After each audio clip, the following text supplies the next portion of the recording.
जय हिंद दोस्तों, मैं उत्कर्ष मिश्रा स्वागत करता हूं आपका अपने चैनल द ज्ञान पॉइंट में। तो आज हम लोग देखेंगे इंडियन नेवी के लिए मोस्ट इंपॉर्टेंट भौतिक विज्ञान के 100 प्रश्न जो आपके एग्जाम में हूबहू वैसे ही पूछे जाएंगे।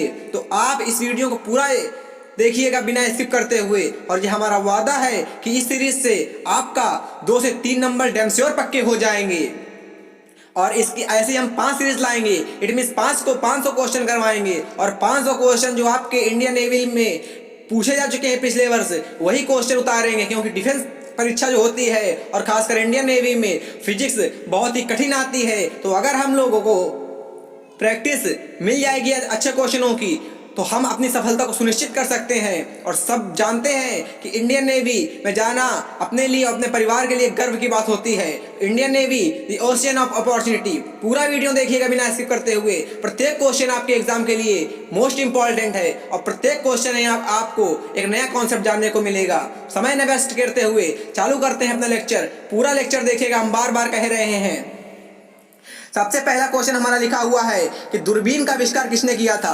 अगर आपको ये प्रश्न आते हैं तो बहुत अच्छी बात है, और अगर नहीं आते हैं तो आप इन क्वेश्चनों को याद कर लीजिए। और अगर आते हैं तो आपकी इन क्वेश्चनों से अच्छी प्रैक्टिस हो जाएगी जो आपके पेपर में आपकी सफलता को सुनिश्चित करेगी। दूरबीन का आविष्कार किसने किया था? बच्चे कंफ्यूज रहते हैं, गैलीलियो में एक ऑप्शन और लिखा रहता है, बट याद करिएगा जितने सही ऑप्शन होते हैं केवल हमने वही लिखे हैं। दूरबीन का आविष्कार किया था आपका गैलीलियो नामक वैज्ञानिक ने। जल्दी जल्दी क्वेश्चनों को देखेंगे बिकॉज 100 क्वेश्चन है और 100 क्वेश्चन अच्छे क्वेश्चन है। तो वीडियो को ज़्यादा लंबा नहीं करेंगे और प्रत्येक क्वेश्चन को देखेंगे, और अगर हो सकेगा तो एक बार पूरे क्वेश्चनों की रिवाइज भी कर लेंगे। तो निकट दृष्टि दोष से पीड़ित व्यक्ति के चश्मे में प्रयोग किए जाने वाला लेंस होता है अवतल। एक होता है हमारा निकट दृष्टि दोष, एक हमारा होता है दूर दृष्टि दोष। अब ध्यान देखिएगा हमारी ट्रिक। अगर आप लोगों ने लिखा दूर दृष्टि दोष तो एक हमारा लेंस होता है उत्तल लेंस। तो आप लोग समझ सकते हैं यहाँ से कि दूर को याद करेंगे, दूर में ऊ निकल रहा है, आपका उत्तल में भी ऊ निकल रहा है। इट मीन्स उत्तल को ऊ से पकड़ लेंगे तो आप लोग कभी कंफ्यूज नहीं रहेंगे कि दूर तो उत्तल, मतलब दूर दृष्टि दोष के लिए उत्तल लेंस का प्रयोग होता है और यानी निकट दृष्टि दोष के लिए अवतल लेंस का प्रयोग होगा। एक क्वेश्चन यहाँ से और बनता है कि निकट दृष्टि दोष में क्या नहीं दिखता है। तो बस हमारी एक ट्रिक सीखिएगा, तो जो है वही दिखेगा। मतलब कि क्या हमने कहा, निकट दृष्टि दोष है मतलब कि निकट दिखेगा, निकट दिखेगा। दूर दृष्टि दोष है मतलब कि दूर दिखेगा, जो है वही दिखेगा। ये मोस्ट इंपॉर्टेंट ट्रिक है, जान लीजिएगा हमारी। क्या हमने कहा कि जो है वही दिखेगा आप लोगों को। यहां से आप लोग समझ सकते हैं और कभी भूलेंगे भी नहीं अपने क्वेश्चनों को और डायरेक्ट कर लेंगे अपने पेपर में। थर्ड क्वेश्चन लिखा हुआ है हमारा, मनुष्य की आंख में प्रकाश तरंगें किस स्थान पर स्नायु उद्वेगों में परावर्तित होती हैं। तो रेटिना एक ऐसा भाग होता है मनुष्य की आंख का जहां पर प्रकाश तरंगें होती हैं और परावर्तित होती हैं। 4 नंबर क्वेश्चन लिखा हुआ है हमारा, नेत्रदान में दाता की आंख के किस हिस्से को प्रतिरूपित किया जाता है। तो कार्निया जो नामक हिस्सा होता है आंख में उसको प्रतिरूपित करते हैं। 5 नंबर क्वेश्चन लिखा हुआ है, जल्दी जल्दी प्रैक्टिस करिएगा, मोस्ट इंपॉर्टेंट क्वेश्चन है कि आंख के किस भाग द्वारा आंख में प्रवेश करने वाले प्रकाश की मात्रा नियंत्रित होती है। तो भैया आइरिस होती है। यहाँ बच्चे कंफ्यूज रहते हैं, रेटिना ऑप्शन में आएगा, कार्निया ऑप्शन में आएगा, आइरिस ऑप्शन में आएगा। तो आप लोग अपने पेपर में आइरिस को देखिएगा और जिस ऑप्शन में आइरिस हो वहां पे टिक कर दीजिएगा, आपको 1 नंबर डैम श्योर मिल जाएगा। तो आंख का मतलब प्रवेश, आंख में जब आंख प्रवेश करता है, हमारा प्रकाश को लाइट प्रवेश करती है तो उसकी मात्रा को आइरिस नियंत्रित करती है। 6 नंबर क्वेश्चन लिखा हुआ है हमारा, सबसे कम तरंगदैर्ध्य वाला प्रकाश होता है बैंगनी और सबसे अधिक तरंगदैर्ध्य वाला प्रकाश होता है लाल। यहाँ से क्वेश्चन बन सकते हैं कि सबसे कम तरंगदैर्ध्य वाला प्रकाश बैंगनी होता है जबकि सबसे अधिक तरंगदैर्ध्य वाला प्रकाश लाल होता है। सबसे कम आवृत्ति वाला प्रकाश पूछ ले तो वो हो जाएगा लाल, सबसे अधिक आवृत्ति वाला प्रकाश पूछ ले तो वो हो जाएगा बैंगनी। ये हमारा बनता है प्रिज्म वाला चैप्टर से, बैजानी हपीनाला से, बिग ब्योर से। 7 नंबर क्वेश्चन लिखा हुआ है हमारा, यदि वायुमंडल ना हो तो पृथ्वी से आकाश किस रंग का दिखाई देगा। काला दिखाई देता है। और ये किस घटना का प्रतिरूपण होता है, ये आप लोग कमेंट करिएगा कि जब हम देखते हैं वायु ब्रह्मांड से देखते हैं पृथ्वी को तो काला क्यों दिखाई देता है, ये किस घटना के कारण संभव होता है। 8 नंबर क्वेश्चन लिखा हुआ है हमारा कि सूर्य की किरणों में कितने रंग होते हैं। 7 रंग होते हैं, सबको पता होता है कि आकाश प्रकाश का रंग निश्चित किया जाता है तरंगदैर्ध्य द्वारा। तो प्रकाश का रंग होता है वो तरंगदैर्ध्य द्वारा निश्चित होता है। 10 नंबर क्वेश्चन लिखा हुआ है हमारा, लाल कांच को अधिक ताप पर गर्म करने पर वह हरा दिखाई देता है। अगर आपको क्वेश्चन आते हैं कि हमारे प्राथमिक रंग कौन से होते हैं तो कमेंट करिए, और नहीं आते हैं तो हम ध्यान सुनिए, हम बता रहे हैं। आर याद रखिए हमारा, जी याद रखिए और बी याद रखिए। तो RGB को हम लोग कहते हैं प्राइमरी कलर, यानी कि प्राथमिक रंग। आर माने हो गया रेड, जी माने हो गया ग्रीन और बी माने हो गया ब्लू। तो यहाँ से याद रखिएगा आप लोग, ये क्वेश्चन को पढ़िएगा, मोस्ट इंपॉर्टेंट क्वेश्चन है आप लोगों का कि लाल रंग को एक ताप पर गर्म करने के लिए वह जब गर्म कर देंगे लाल कांच को तो हरा दिखाई देना चालू कर देगा। और लिखा हुआ है हमारा 11 नंबर क्वेश्चन, देखिए हमने बताया भी था अभी क्वेश्चन कि आर याद करिए, जी याद करिए, बी याद करिए। तो इनको हम लोग मूल रंग कहते हैं, यानी कि प्राथमिक रंग कहते हैं। आर से हो गया रेड हमारा, और जी से हो गया हमारा ग्रीन, और बी से हो गया हमारा ब्लू। 12 नंबर क्वेश्चन लिखा हुआ है हमारा कि धूप के चश्मे की क्षमता कितनी होती है। धूप के चश्मे की क्षमता जो होती है वो होती है 0 डायोप्टर होती है। पानी में हवा का बुलबुला वैसे ही काम करेगा जैसे अवतल लेंस काम करता है। पानी में जो हवा का बुलबुला होता है तो अवतल लेंस की भांति ही व्यवहार करता है। अगर आपको पहचानने में दिक्कत होती है अवतल लेंस को, यानी कि अवतल लेंस को या तो उत्तल लेंस को, तो ध्यान सीखिएगा। जो हमारा अवतल लेंस होता है वो ऐसे बनता है, इस टाइप से हमारा बनता है अवतल लेंस, क्लियर है। और जो उत्तल लेंस होता है वो इस टाइप से बनता है। तो हमारी ट्रिक देखिएगा, आप लोग कभी कंफ्यूज नहीं होंगे इसके बाद, आज के बाद हमारे वीडियो को देखने के बाद। अवतल में ध्यान करेंगे, अवतल में ये पार्ट जो है वो अंदर दबा हुआ है, तो आ से याद करेंगे अंदर को। तो अवतल में हो गया अंदर, आ से हो गया अंदर, आ से याद करेंगे अवतल को। मतलब जो हमारे लेंस अंदर की तरफ दबा हुआ होता है उसको हम लोग अवतल लेंस कहते हैं। और यहाँ से अगर देखना चाहेंगे तो यहाँ पे हमारा पार्ट उभरा हुआ है, उभरा हुआ पार्ट है, तो इसको हम लोग कहेंगे उत्तल लेंस। इट मीन्स ऊ माने मिल गया उत्तल, हमको मिल गया ऊ माने मिल गया उत्तल, और आ माने मिल गया अंदर से अवतल, और ऊ माने उत्तर, ऊ माने उभरा। यहाँ से याद कर सकते हैं। तो क्वेश्चन वही कह रहा था कि पानी में हवा का बुलबुला वैसे ही काम करेगा जैसे करता है अवतल लेंस। अवतल लेंस अंदर की तरफ दबा हुआ होता है, इसी कारण पानी में जो वायु का बुलबुला होता है वो भी अंदर की तरफ दबा हुआ होगा, क्योंकि उसमें दाब ज्यादा लगेगा, समझ सकते हैं, घनत्व के कारण। 40 नंबर क्वेश्चन लिखा हुआ है हमारा, मानव आंख की रेटिना पर कैसा प्रतिबिंब बनता है। वास्तविक प्रतिबिंब बनता है और उल्टा प्रतिबिंब बनता है। मोस्ट इंपॉर्टेंट क्वेश्चन है। यहाँ बच्चे क्वेश्चन को एलिमिनेट भी नहीं कर पाते यहाँ क्वेश्चनों को, तो एकदम कंठस्थ होने चाहिए इस प्रकार के प्रश्न, एकदम रट डालिए। मानव आंख की रेटिना पर कैसा प्रतिबिंब बनता है। वास्तविक तथा उल्टा प्रतिबिंब बनता है। दाढ़ी बनाने के लिए काम लेते हैं अवतल दर्पण का, ना कि अवतल लेंस का। अवतल दर्पण के बनाने के लिए दाढ़ी, मतलब जब दाढ़ी बनाते हैं हम लोग तो अवतल दर्पण का काम लेते हैं। 60 नंबर क्वेश्चन लिखा हुआ है हमारा, आंख नीला दिखाई पड़ता है, मतलब आकाश नीला दिखाई पड़ता है क्योंकि नीले प्रकाश का प्रकीर्णन सबसे अधिक होता है। यहाँ से एक टाइप से क्वेश्चन और पूछ सकता था कि आकाश नीला दिखाई देता है या किस घटना का प्रतिरूपण होता है। तो आकाश नीला दिखता है क्योंकि प्रकाश का प्रकीर्णन होता है वहां पे। और प्रकाश में किस रंग का प्रकीर्णन होता है। प्रकाश में नीले रंग का प्रकीर्णन होता है। इस कारण जो हमको आकाश होता है वो नीला दिखाई देता है, जबकि ब्रह्मांड से काला दिखाई देता है।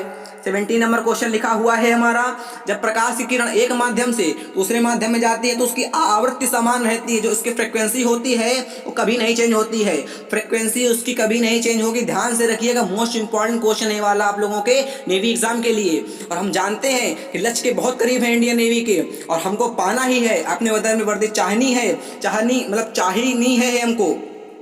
पूरा अच्छे से वीडियो देखिए और हमारे चैनल को प्रमोट करने में हमारी मदद कीजिए। हम ऐसे ऐसे वीडियो ले आएंगे आपके लिए कि जो हूबहू आपके पेपर में वैसे ही फंसेंगे। 80 नंबर क्वेश्चन लिखा हुआ है हमारा, किसके कारण प्रकाश नीला दिखाई देता है। प्रकीर्णन के कारण, अभी आपने आपको बताया है, ये हीरा चमकदार दिखाई देता है। क्यों? क्योंकि सामूहिक आंतरिक परावर्तन होता है वहां पे, इसलिए जो हीरा होता है हमको उस परावर्तन के कारण चमकदार दिखाई देता है। कौन सा परावर्तन होता है? टोटल इंटरनल रिफ्लेक्शन, यानी कि TIF, पूर्ण आंतरिक परावर्तन के कारण हमको हीरा जो होता है चमकता हुआ दिखाई देता है। जो कांच में खिड़की होती है, मतलब खिड़की में कांच होता है, उसकी दरारें अगर चिटक जाती हैं तो वो चमकती हुई दिखाई देती है। ये भी इसी घटना का प्रतिरूपण होता है, पूर्ण आंतरिक परावर्तन का।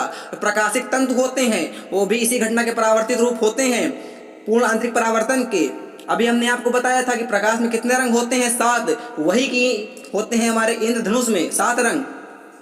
21 क्वेश्चन लिखा हुआ है हमारा, जब एक पत्थर को चांद की सतह से पृथ्वी पर लाया जाता है तो क्या बदलेगा? तो इसका भार बदल जाएगा, परंतु द्रव्यमान कभी नहीं बदलेगा। आप याद रखिएगा कि पृथ्वी से लेकर ब्रह्मांड में, मतलब कि पूरे संसार में हम लोग कहीं भी चले जाएं, किसी वस्तु का द्रव्यमान प्रत्येक स्थान पर नियत रहता है, परंतु उसका भार भिन्न भिन्न स्थानों पर भिन्न भिन्न होता रहता है। 22 क्वेश्चन लिखा हुआ है हमारा, जेट इंजन किसके सिद्धांत पर काम करता है? तो लीनियर मोमेंटम कंजर्वेशन लॉ होता है, जो रेखीय संवेग संरक्षण का नियम, न्यूटन के तृतीय नियम पर बेस्ड होता है। ये हमारा मतलब न्यूटन का तृतीय नियम इस पर बेस्ड होता है। जेट के इंजन का सिद्धांत इसी प्रकार करता है, रेखीय संवेग संरक्षण के सिद्धांत पर। 23 क्वेश्चन लिखा हुआ है हमारा, चंद्रमा पर वायुमंडल नहीं होने का कारण क्या है? यहाँ पे पलायन वेग नहीं है, मतलब कि इस पर गैस के अणुओं का पलायन वेग जो है, इसकी वेलोसिटी है, उसके वर्गमाद मूल वेग से कम है। अगर वर्गमाद मूल वेग से कम है तो वहाँ से गैसें जो हैं पलायन कर जाती हैं, और वहाँ पे गैसें पलायन कर जाती हैं, इसीलिए वहाँ पे वायु का आवरण नहीं है, यानी कि वायु का मंडल नहीं है, इसीलिए उसको वायुमंडल नहीं है। और वायुमंडल ना होने के कारण क्या होता है? पलायन वेग का होना। वॉशिंग मशीन का कार्य के सिद्धांत क्या होता है? तो अपकेंद्रण के सिद्धांत पर वॉशिंग मशीन हमारी काम करती है, यानी कि सेंट्रीफ्यूगल फोर्स के बिहाफ पर। 25 क्वेश्चन हमारा कंप्लीट होने वाले हैं। जब दूध को प्रबल ढंग से मथा जाता है तो उसमें से क्रीम किस कारण से अलग हो जाती है? तो दो बल होते हैं वृत्ति गति करते हुए पथ पर, एक होता है अपकेंद्री बल, एक होता है अभिकेंद्री बल। अभिकेंद्री बल वो होता है जो वृत्त मतलब किसी कण को वृत्त के केंद्र की ओर घसीटता है। अपकेंद्री बल वो होता है जो वस्तु को बाहर की ओर फेंकता है। अपकेंद्री यानी कि बाहर की ओर सेंट्रीफ्यूगल फोर्स, और अभिकेंद्री यानी कि सेंट्रीपिटल फोर्स, अपने ओर घसीटने वाला अभिकेंद्री, अपने से दूर फेंकने वाला अपकेंद्री। तो वहीं पे काम करता है। दूसरी क्रीम मथना अपकेंद्री बल के सिद्धांत पर आधारित होती है।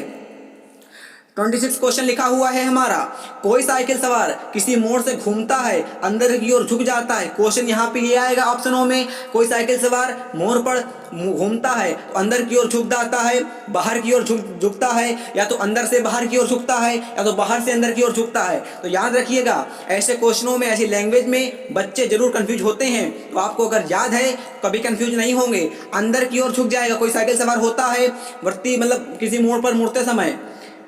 27 नंबर क्वेश्चन लिखा हुआ है हमारा, स्वचालित वाहनों में द्रव चालित ब्रेकों का इस्तेमाल वस्तुतः किस नियम पर आधारित होता है? पास्कल के नियम पर, जो पास्कल लॉ होता है उस पर आधारित होता है। 28 क्वेश्चन लिखा हुआ है हमारा, सीढ़ी पर चढ़ने से अधिक ऊर्जा खर्च होती है क्योंकि व्यक्ति गुरुत्व के विरुद्ध कार्य करता है।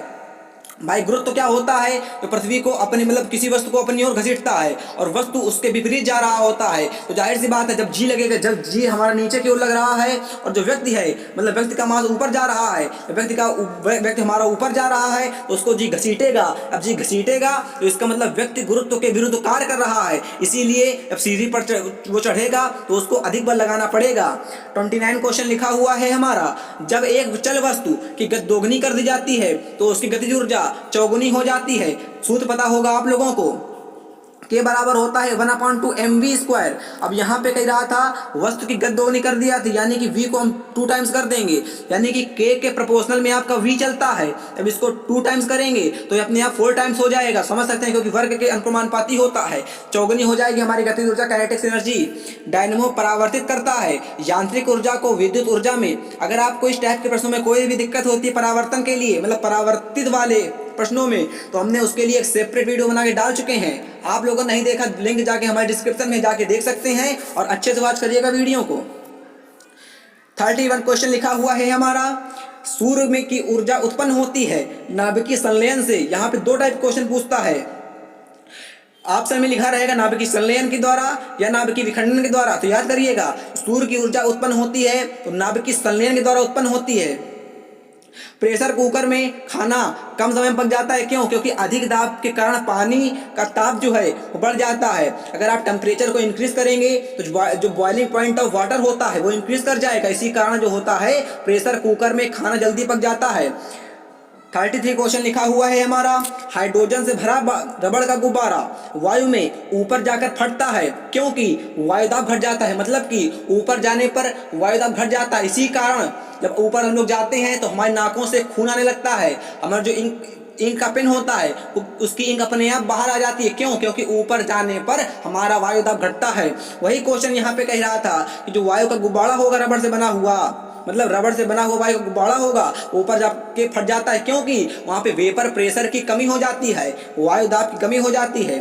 24 क्वेश्चन लिखा हुआ है हमारा, उड़ान से पहले हवाई जहाज दौड़ मार्ग पर दौड़ाया जाता है, क्यों? क्योंकि कार्यकारी वायु दाब बढ़ाने के लिए जब उसका वायु दाब एक समान हो जाएगा तभी वो मतलब उसके आसपास का वायु दाब जब समान हो जाएगा तभी वो अपनी उड़ान भर सकेगा। 35 नंबर क्वेश्चन लिखा हुआ है हमारे यानी कि 35 नंबर, समतल की अपेक्षा पर्वतों पर सांस लेना क्यों कठिन होता है? क्योंकि ऊंचाई के बढ़ने पर वायु दाब घट जाता है और ऑक्सीजन की आवश्यकता बढ़ जाती है। अभी हमने आपको बताया था जब ऊपर जाएंगे तो जो आपका वेपर प्रेशर होता है वो कम हो जाएगा, और जब वेपर प्रेशर कम हो जाएगा इसीलिए ऑक्सीजन की आवश्यकता होती है। 36 नंबर लिखा हुआ है हमारा, वायु दाब मापी की रीडिंग में अचानक गिरावट किस बात का संकेत होता है? तूफानी बैरोमीटर की सहायता से हम लोग मापते हैं कि तूफान में होने वाले परिवर्तन को बैरोमीटर की सहायता से ही ज्ञात कर सकते हैं। अगर अचानक बैरोमीटर का तापमान मतलब जो रीडिंग होती है बैरोमीटर की वो अचानक गिर जाती है, इसका मतलब तूफान आने वाला है। 37 क्वेश्चन लिखा हुआ है हमारा, हम दलदली सड़क पर क्यों फिसलते हैं? क्योंकि वहाँ पे घर्षण की कमी होती है, इसीलिए हम लोग दलदली सड़क पर फिसल जाते हैं। याद रखिएगा कि घर्षण न्यूटन के तृतीय नियम पर बेस्ड होता है। ये इसको क्रिया प्रतिक्रिया के नियम भी एक प्रकार से कह सकते हैं। हम पृथ्वी पर क्रिया करते हैं और पृथ्वी उसकी रिफ्लेक्शन में हम पर प्रतिक्रिया करती है, इसीलिए हम लोग आगे की ओर बढ़ पाते हैं। क्लियर हो गया। 38 नंबर देखिएगा आप लोग, साबुन के बुलबुले के अंदर का दाब क्या होता है? वायुमंडलीय दाब से अधिक होता है, बताया था अभी हमने ऊपर आपको। इसी कारण जो लेंस हो मतलब अवतल लेंस की तरह, अवतल दर्पण की तरह व्यवहार करेगा कि अवतल लेंस की तरह, तो याद रखिएगा अवतल दर्पण की तरह व्यवहार करेगा, इट मीन्स अवतल लेंस की तरह व्यवहार करेगा। 39 क्वेश्चन हमारा लिखा हुआ है, हवाई जहाज में फाउंटेन पेन से स्याही बाहर क्यों निकल जाती है? बता चुके हैं आपको ऊपर हम। ऊंचाई के बढ़ने पर जो आपका वेपर प्रेशर होता है वो घटता है, यानी कि ऊंचाई आपकी ऊंचाई पर जाएंगे वायु दाब घटेगा, वायु दाब घटेगा तो फाउंटेन पेन से स्याही बाहर आ जाएगी। 40 नंबर क्वेश्चन लिखा हुआ है हमारा, रेल की पटरी के नीचे लकड़ी या कंक्रीट की चौड़ी पट्टियां लगाई जाती हैं जिससे रेलगाड़ी द्वारा लगाया गया दाब कम हो जाए। मोस्ट इंपॉर्टेंट क्वेश्चन है आपका, अगर आ गया तो बच्चे पक्का कंफ्यूज हो जाएंगे इस क्वेश्चन में कि रेल की पटरी के नीचे जो लकड़ी होती हैं या कंक्रीट की चौड़ी पट्टियां लगाई जाती हैं, क्यों? क्योंकि रेलगाड़ी द्वारा लगाया गया दाब जो होता है, प्रेशर जो होता है वो कम हो जाए, इसी कारण रेल जो लगाई जाती हैं लकड़ी की पट्टियां या कंक्रीट की पट्टियां। 41 क्वेश्चन देखेंगे अपना, एक कटा हुआ हीरा क्यों जगमगाता है, चमकता है? पूर्ण आंतरिक परावर्तन के कारण। आप लोग पूरे फिजिक्स में देखिएगा जहाँ पे आप लोगों को चमकना वर्ड दिख जाएगा, चमकना, उसको आप लोग रिलेट कर देंगे TIF से, यानी कि पूर्ण आंतरिक परावर्तन से। जहाँ पूरी फिजिक्स में आपको ऐसा एग्जाम्पल देखने को मिल गया अपने पेपर में, चमकने नामक, तो चमकना दिखा और TIF हमने पेला, बस इसको आप लोग रिलेट करिएगा, चमकना बराबर TIF। 42 क्वेश्चन लिखा हुआ है हमारा, सूर्य ग्रहण जो होता है हमारा कब होता है? अमावस्या यानी कि प्रतिपदा को हमारा सूर्य ग्रहण होता है। चंद्र ग्रहण कब होता है? पूर्णिमा के दिन होता है चंद्र ग्रहण, जिसे हम लोग शरद पूर्णिमा कहते हैं। जब ऊपर रखी जाती है लोग मानते हैं कि ऊपर से अमृत बरसेगा। प्रकाश छोटे छोटे कणों से मिलकर बना है, जिसे फोटॉन या क्वांटा कहते हैं। याद रखिएगा, प्रकाश छोटे छोटे पैकेटों से मिलकर बना है या कणों से मिलकर बना है, जिन्हें फोटॉन कहते हैं या तो क्वांटा कहते हैं। क्वांटा का नाम भी याद रखिएगा आप लोग, क्वांटा कहते हैं। मोस्ट इंपॉर्टेंट क्वेश्चन है, अगर आप लोगों को पता है कि फोटॉन नामक कण की खोज किसने की थी तो आप लोग बता सकते हैं। हमारे ख्याल से एंडरसन नामक वैज्ञानिक ने या तो पाउली ने, इन दोनों में ही कंफ्यूज है हम। एंडरसन ने या तो पाउली ने खोज की थी, इस समय लर्न नहीं है, आप बता देंगे, आपको इस समय माइंड में नहीं है हमारे, बता देंगे अगले वीडियो में। 45 नंबर क्वेश्चन लिखा हुआ है हमारा 45, प्रकाश तरंग किस प्रकार की तरंगे होती हैं? तो अनुप्रस्थ तरंगे होती हैं। यहाँ से आप लोग सीखेंगे कि प्रकाश तरंगे कहेगा अनुप्रस्थ तरंगे, और यहाँ से अगर आप लोग पूछ लेगा ध्वनि तरंगे किस प्रकार की तरंगे होती हैं तो वहाँ से कह देंगे अनुदैर्ध्य तरंगे होती हैं। हमारे ध्वनि तरंगे जो होती हैं होती हैं अनुदैर्ध्य। अब याद करने की ट्रिक देखेंगे, प्रा को मिलाएंगे प्रा से, क्या हमने कहा कि प्रा को मिलाएंगे प्रा से मतलब प्रकाश तो अनुप्रस्थ, और धा बराबर मिला लेंगे आप लोग दा, मतलब ध्वनि तो दैर्ध्य। यहाँ से आप लोग याद कर सकते हैं, कभी कंफ्यूज नहीं होंगे। प्रकाश के विद्युत चुम्बकीय स्वरूप की खोज किसने की थी? मैक्सवेल नामक वैज्ञानिक जो हुए हैं उन्होंने प्रकाश के विद्युत चुम्बकीय तरंग की खोज की थी, इलेक्ट्रोमैग्नेटिक इफेक्ट की खोज की थी प्रकाश के मैक्सवेल नामक वैज्ञानिक ने। 47 क्वेश्चन लिखा हुआ है हमारा, किसने प्रकाश किसने सर्वप्रथम यह दिखलाया था कि प्रकाश तरंगों का विवर्तन है? तो ग्रेमाल्टी नामक वैज्ञानिक ने प्रकाश में ग्रेमाल्टी नामक वैज्ञानिक ने प्रकाश में विवर्तन की खोज की थी। आपके 50 क्वेश्चन पूरे होने वाले हैं और जो हमारे बंदे यहाँ तक बने रहे हैं उनका बहुत बहुत आभार। आगे भी बने रहेंगे, आगे भी आप लोग अच्छा अच्छा कॉन्सेप्ट सीखने को मिलेगा। और अगर आप लोगों ने हमारा चैनल सब्सक्राइब नहीं किया है तो प्लीज सब्सक्राइब कर लीजिए। फिर से क्वेश्चन देखेंगे हम लोग ये वाला कि किसने सर्वप्रथम यह दिखलाया था कि प्रकाश तरंगों का विवर्तन होता है? तो ग्रेमाल्टी नामक वैज्ञानिक हुए हैं, उन्होंने प्रकाश के विवर्तन खोज की थी। आप लोग इतना याद करिए। विवर्तन क्या होता है? जब प्रकाश कहीं जाता है स्लिट पर तो आंशिक रूप से मुड़ जाता है, इसी को हम लोग विवर्तन कहते हैं। प्रकाश के मुड़ने की घटना जो होती है उसको विवर्तन कहते हैं। बस इतना याद करिए। 48 क्वेश्चन लिखा हुआ है हमारा, प्रकाश विकिरण की उत्प्रकृति है। प्रकाश विकिरण की प्रकृति होती है, प्रकाश द्वितीय प्रकृति होती है प्रकाश की। आप लोगों ने पढ़ा होगा चैप्टर प्रकाश वैद्युत प्रभाव, उसी के आसपास का चैप्टर है ये वाला, प्रकाश की द्वैतीय प्रकृति। प्रकाश जो होता है दो रूपों में चलता है, एक प्रकाश चलता है कण के रूप में, एक प्रकाश चलता है तरंग के रूप में। क्लियर हो गया? तो प्रकाश दो रूप में चलता है, वही लिखा हुआ है यहाँ पे, पढ़ सकते हैं आप लोग। 49 क्वेश्चन लिखा हुआ है हमारा, माध्यम के तापमान में वृद्धि करने के साथ प्रकाश की गति कैसी होती है? वैसे ही रहेगी। मतलब कि आप लोग टेम्परेचर अगर बढ़ाएंगे तो जो आपकी लाइट की स्पीड होगी, प्रकाश की चाल होगी, वो अपवर्तित रहेगी, वैसे ही रहेगी, पहले की चाल के समान रहेगी। 50 नंबर क्वेश्चन लिखा हुआ है हमारा, हाफ सेंचुरी वाला क्वेश्चन आने वाला। जय हिंद करते हैं, क्वेश्चन को सैल्यूट करते हैं कि प्रकाश का वेग अधिकतम रहता है निर्वात में। प्रकाश निर्वात में सबसे कतई तेज चलता है, उसको चलने के लिए माध्यम की आवश्यकता नहीं होती। प्रकाश को बिना माध्यम में भी चल सकता है, इसीलिए यहाँ पे लिखा है कि प्रकाश का वेग अधिकतम रहता है निर्वात में। जो बंदे हमारे यहाँ तक बने रहे हैं उनका हम दिल से आभार व्यक्त करना चाहते हैं और आगे बने रहने के लिए पूरे वीडियो को देखेंगे, अच्छा सीखेंगे कॉन्सेप्ट, क्योंकि हम जानते हैं कि सिलेक्शन उसी का होता है जो कि सूरज को जगाता है, ना कि उसका होता है जिसको सूरज जगाता है। और कर्म अनंत होता है, जितना भी करो हमेशा कम होता है। भाई साहब, अगर आपको अपने वतन में वर्दी चाहिए तो एक दृढ़ संकल्प कीजिए, एक मन में मोटिवेशन पैदा कीजिए अपने लिए और हमारे साथ बने रहने का प्रयास जरूर कीजिए, क्योंकि हम इतने अच्छे अच्छे वीडियो लाएंगे आप लोगों के लिए, नेवी के लिए, जो कतई आपका सिलेक्शन करवा देंगे। 51 नंबर क्वेश्चन लिखा हुआ है हमारा कि इको साउंडिंग प्रयोग होता है समुद्र की गहराई को मापने के लिए। जो इको साउंडिंग विधि होती है उसका हम लोग प्रयोग करते हैं। ध्वनि की तीव्रता किसने मापते हैं? ध्वनि की तीव्रता को डेसिबल से ज्ञात कर सकते हैं हम लोग। 53 क्वेश्चन लिखा हुआ है हमारा कि मेघ गर्जना सुनने पर व्यक्ति अपना मुंह खोलता है, जिससे कि दोनों कानों कर्णपटल पर वायु के दाब को बराबर करने के लिए। कितना इंपॉर्टेंट क्वेश्चन है आप लोगों का ये वाला कि मेघ गर्जना सुनने पर व्यक्ति अपना मुंह खोलता है। क्या होता है मुंह खोलने से? जो उसके कान होते हैं कर्णपटल, उन पर वायु के दाब, जो वेपर प्रेशर होता है, को बराबर करने के लिए, इसीलिए अपना वो मुंह खोलता है व्यक्ति। पहले बार क्वेश्चन पढ़ रहे होंगे आप लोग। 53 नंबर मोस्ट इंपॉर्टेंट क्वेश्चन लिए हैं जो आप लोगों के आते ही हैं हर साल।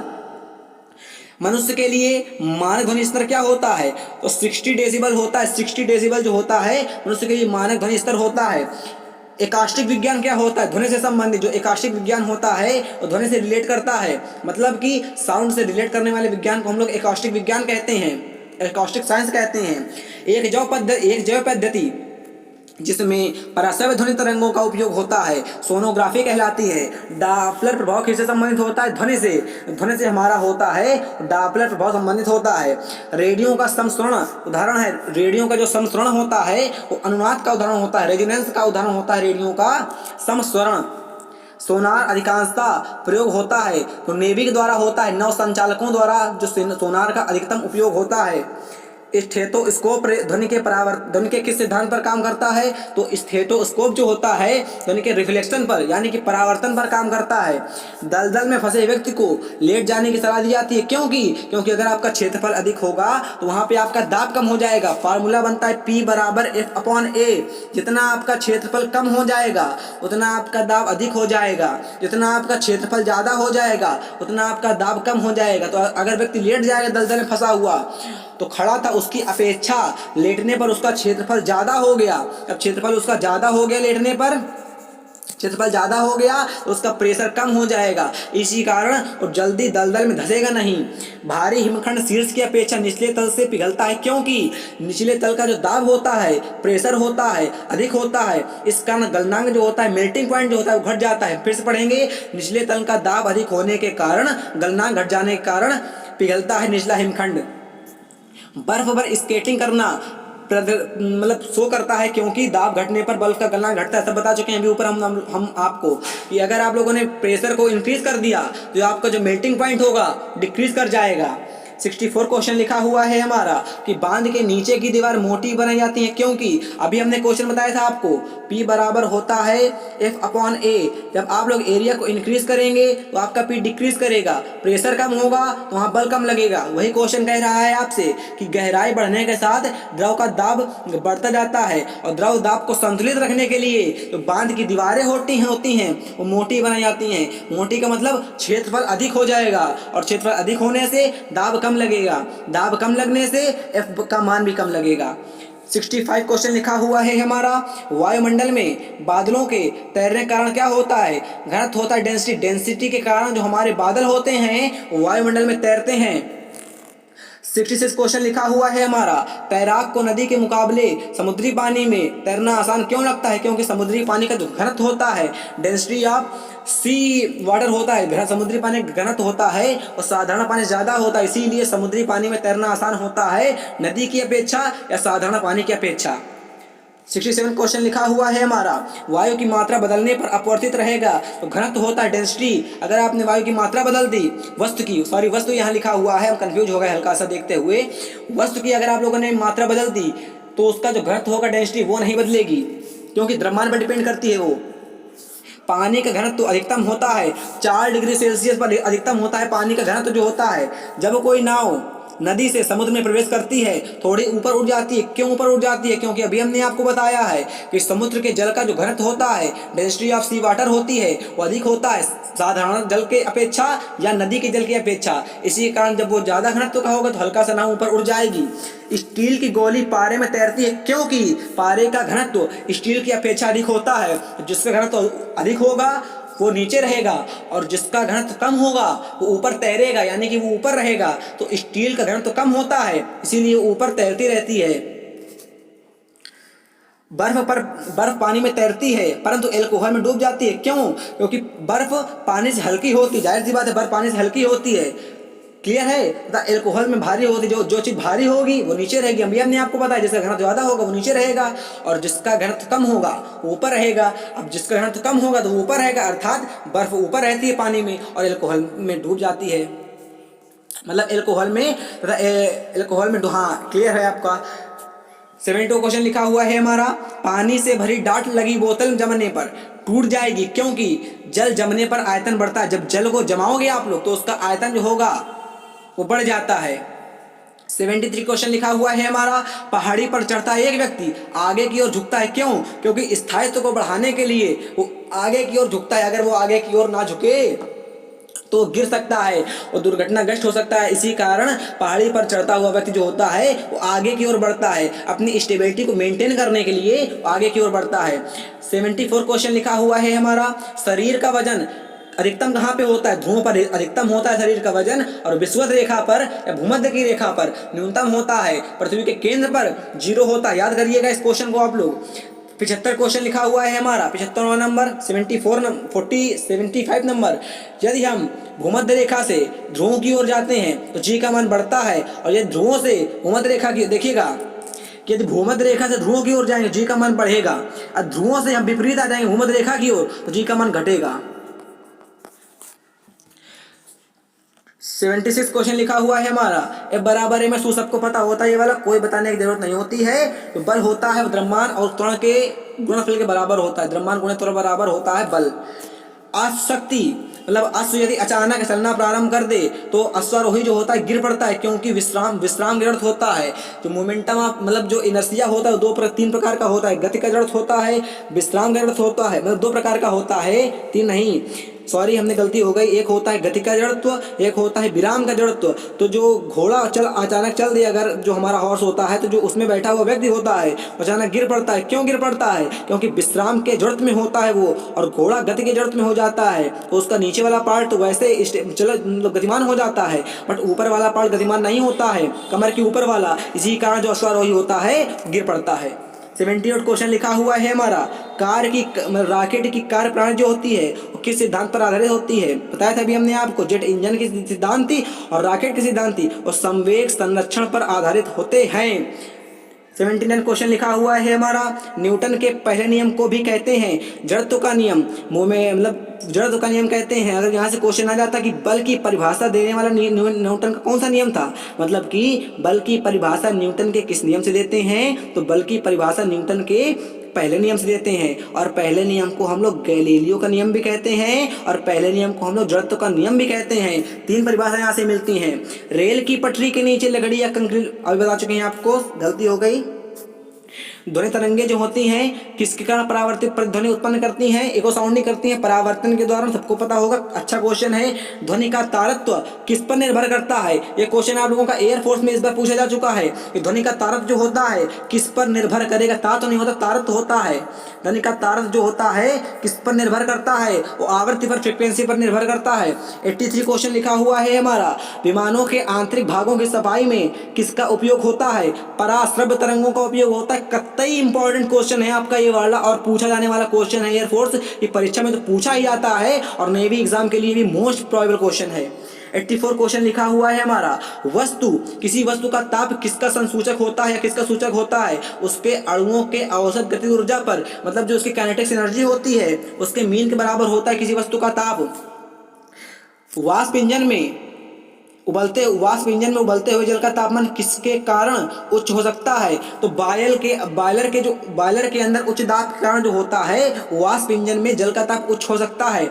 86 क्वेश्चन लिखा हुआ है हमारा, शीतकाल में हैंडपंप का पानी गर्म होता है क्योंकि पृथ्वी के भीतर तापमान वायुमंडल के तापमान से अधिक होता है। ये क्वेश्चन दैनिक जीवन वाला है, याद करिएगा और आप लोग कंफ्यूज मत होइएगा कि शीतकाल में हैंडपंप का पानी गर्म होता है क्योंकि पृथ्वी के भीतर का जो तापमान होता है, टेम्परेचर होता है, वो वायुमंडल के तापमान से अधिक होता है। और जब पृथ्वी के भीतर का तापमान गर्म होगा तो उसके भीतर का पानी भी गर्म होगा, इसी कारण जो होता है शीतकाल में हैंडपंप का पानी गर्म निकलता है।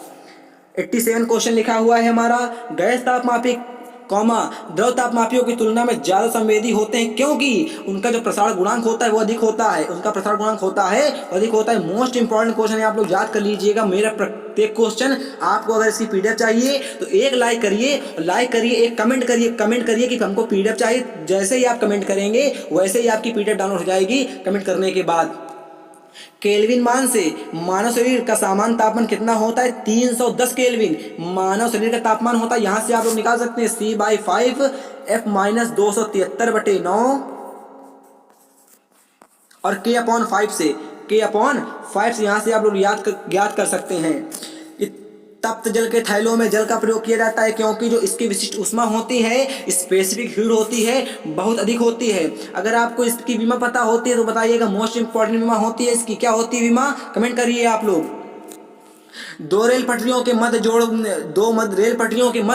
जोड़ पर एक छोटा सा स्थान क्यों छोड़ दिया जाता है, क्योंकि जो धातु होती है वो गर्म करने पर फैलती है तथा ठंडी होने पर संकुचित होती है। तो धातुएं होती हैं उनको अगर आप गर्म करेंगे तो फैलेंगी और ठंडी करेंगे संकुचित हो जाएंगी। इसी कारण जो होता है दो रेल पटरियों के मध्य एक छोटा सा स्थान छोड़ दिया जाता है। यहीं से एक क्वेश्चन और आता है कि अगर आप किसी धातु की प्लेट पर छेद कर देंगे, मतलब गर्म करके छेद करेंगे, तो उसका आकार बढ़ेगा घटेगा समान रहेगा। तो याद रखिएगा, दुनिया में प्रत्येक छेद को गर्म करने पर उसका आकार बढ़ता है। दुनिया में चाहे किसी भी प्रकार का छेद हो, अगर हम उसको गर्म करेंगे तो उसका आकार बढ़ेगा। इसके आगे आप लोग समझ सकते हैं हम क्या कहना चाहते हैं। कि 91 क्वेश्चन लिखा हुआ है आप लोगों का, शीतकाल में जब ठंड से जल जम जाता है तब मछलियां और अन्य जलीय जीव जिंदा रहते हैं। क्यों? क्योंकि जल का एबनॉर्मल बिहेवियर होता है। यहाँ पे वाटर का एबनॉर्मल बिहेवियर होता है, जिसे हम लोग जल का आसमान प्रसार कहते हैं। वो क्या होता है, लिखा हुआ है, जीवित रह सकते हैं। क्यों जीवित रह सकते हैं? क्योंकि जल का केवल ऊपरी परत ही जमता है, नीचे वाला परत नहीं जमता है। 4 डिग्री सेल्सियस आपको यहाँ से याद आ गया होगा। कतई अच्छे आप लोग बच्चे हैं। 92 क्वेश्चन लिखा हुआ है हमारा, आणविक संगठन के द्वारा ऊष्मा का संप्रेषण क्या कहलाता है? संवहन कहलाता है, एडवेक्शन।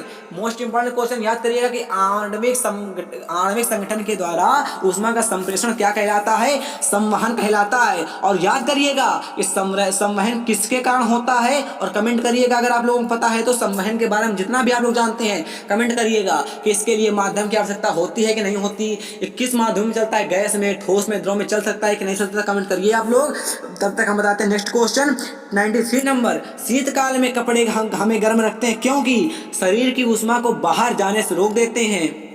यहीं से एक क्वेश्चन और बनता है कि जो पक्षी होते हैं वो ठंडी में अपने पंखों को फैला क्यों लेते हैं, क्योंकि उनके पंखों में वायु भर जाती है और जो वायु होती है, एयर होती है, ऊष्मा की कुचालक होती है, तो उनको ठंडी कम लगती है। शीतकाल में कपड़े हमें गर्म क्यों रखते हैं, क्योंकि शरीर की ऊष्मा को बाहर जाने से रोक देते हैं। 94 क्वेश्चन लिखा हुआ है हमारा, काले कपड़ों के मुकाबले श्वेत वस्त्र शीतल क्यों होते हैं? उनके पास जो भी प्रकाश पहुंचता है उसे वे परावर्तित कर देते हैं। जो श्वेत कपड़े होते हैं वो प्रकाश को परावर्तित कर देते हैं। 95 क्वेश्चन लिखा हुआ है हमारा, आपके पूरे होने वाले हैं क्वेश्चन। जो बच्चे हमारे साथ यहाँ तक जुड़े रहे हैं उनका भगवान जरूर सुने, इस बार उनका सिलेक्शन जरूर हो जाए जिसमें वो अपने लक्ष्य को प्राप्त करना चाहते हैं और उनकी वर्दी अपने वतन पे आ जाए। ये हमारी बहुत कामना है, ताकि आप लोगों के पेरेंट्स, आप लोगों के गुरुजन और आप खुद और आपके भगवान आपको हमेशा उन्नति के शिखर पर ले जाएं। हमारी बस यही कामना है आपसे कि निम्न तापमापी इंजनों का अनुप्रयोग होता है रॉकेट प्रौद्योगिकी में। मोस्ट इंपॉर्टेंट क्वेश्चन यही वाला है। 96 क्वेश्चन लिखा हुआ है हमारा, न्यून तापमानों का अनुप्रयोग होता है अंतरिक्ष यात्रा, चुंबकीय प्रोत्थान एवं दूरमिति में। पर्वतों पर आच्छादित हिम सूर्य की गर्मी द्वारा एक साथ न पिघलने के कारण क्या होता है, यह सूर्य से प्राप्त अधिकांश ऊष्मा को परावर्तित कर देता है। मतलब कि सफ़ेद होते हैं, अभी हमने आपको बताया था, पर्वतों पर जो मतलब बर्फ होती है सूर्य की गर्मी द्वारा एक साथ न पिघलने के कारण क्या होता है, क्योंकि जो सूर्य की ऊष्मा होती है भाई, जो सफ़ेद चीज़ होती है वो परावर्तित करती है ऊष्मा को, इसी कारण यहाँ पे भी वही रूल लगता है आके। ऊपर वाले क्वेश्चन में भी हमने आपको बताया था कि 98 क्वेश्चन लिखा हुआ है हमारा, तेज हवा वाली रात्रि में ओस नहीं बनती है क्योंकि वाष्पीकरण की दर तेज हो जाती है। जो वेपराइजेशन की रेट होती है वो आपकी हाई हो जाती है। ठोस कपूर वाष्प बनने की प्रक्रिया को हम लोग ऊर्ध्वपातन कहते हैं। कपूर एक ऐसा पदार्थ होता है जिसको हम लोग अगर जलाएंगे, ठोस होता है, ठोस से उसको बना चाहिए द्रव में, तो द्रव में ना बनकर सीधे बन जाता है गैस में। इसी को हम लोग कहते हैं ऊर्ध्वपातन। एक स्टेज छोड़ के अपनी आगे वाली स्टेट में कन्वर्ट होना, उसी को हम लोग कहते हैं एक कदम आगे बढ़ना, ऊर्ध्वपातन। बर्फ के दो टुकड़ों को आपस में दबाने पर टुकड़े आपस में चिपक जाते हैं क्योंकि दाब मान अगर अधिक हो जाएगा तो बर्फ का गलनांक कम हो जाएगा। अभी हमने आपको बताया था ऊपर वाले क्वेश्चन में, वही कॉन्सेप्ट यहाँ पर रिपीट कर गया है कि अगर हम लोग दाब को इंक्रीज कर देंगे, वेपर को मतलब प्रेशर को इंक्रीज कर देंगे, तो जो आपका मेल्टिंग पॉइंट वो होता है आइस, वो डिक्रीज कर जाएगा। 100 क्वेश्चन कंप्लीट हो चुके हैं। आप लोग देख रहे होंगे कि हमारा गला भी जवाब दे गया है। तो अगर आप लोगों ने हमारे वीडियो को लाइक नहीं किया तो प्लीज़ लाइक करिए, और जो बंदे नए हैं इसको अगर सब्सक्राइब नहीं किया चैनल को सब्सक्राइब कर लीजिए। इस तरह के हम लोग 10 पार्ट लाएंगे, 10 पार्ट लाएंगे जिसमें आप लोगों के 1000 प्लस क्वेश्चन कंप्लीट हो जाएंगे। और हम वादा करते हैं कि एक भी क्वेश्चन आपका नेवी एग्जाम में इसके बाहर नहीं आएगा। न्यूमेरिकल की बात नहीं कर रहे हैं, थ्योरिकल क्वेश्चनों की बात कर रहे हैं। इतने इंपॉर्टेंट क्वेश्चन लाएंगे कि आप पे हूबहू क्वेश्चन वैसे ही पूछे जाएंगे। तो प्लीज़ हमारे चैनल को प्रमोट कराने में हमारी मदद कीजिए। हम उत्कर्ष मिश्रा आपके साथ निरंतरता से बने रहेंगे जब तक आपके वतन पे आपकी वर्दी नहीं आ जाएगी। जिस वर्दी के आप लोग इच्छुक हैं, जिस उम्मीदों के आप लोग इच्छुक हैं, अगला वीडियो आपका आएगा बहुत जल्द। हम अपलोड करने वाले हैं अगला वीडियो, वो है अगला वीडियो मोस्ट इंपॉर्टेंट वीडियो हमारा अगला वाला। ध्यान से देखिएगा। एयरफोर्स, जिन बंदों का एग्जाम क्लियर हो गया है एयरफोर्स का, उनकी जीडी के लिए, और जीडी के हम ऐसे पॉइंट बता देंगे आप लोगों को कि आप लोगों की कोई भी बंदा है पढ़ने में कमजोर है, अच्छा उसको इंग्लिश नहीं आती, इंग्लिश नहीं बोल पाता, और जीडी में जरूर क्वालिफाई होगा। जीडी को देखने के लिए हमारा वीडियो मत भूलिएगा। मोस्ट इंपॉर्टेंट बता देंगे, ऐसी ट्रिकें बताएंगे जीडी इंट्रोडक्शन की कि आप लोग जाके इतना आप लोगों में मोटिवेशन आ जाएगा, आत्मविश्वास आ जाएगा कि वहाँ पे आप लोग जाएंगे और सफलता को सुनिश्चित करके ही आएंगे अपने एग्जाम सेंटर से, जीडी वाले एग्जाम सेंटर से, इंट्रोडक्शन वाले एग्जाम सेंटर से। तो उसको देखने के लिए हमारे वीडियो को जहां तक शेयर कर पाएं शेयर करिए, और अगला वीडियो आने के लिए जय हिंद, जय भारत, वंदे मातरम। सब्सक्राइब चैनल को जरूर कर दीजिएगा।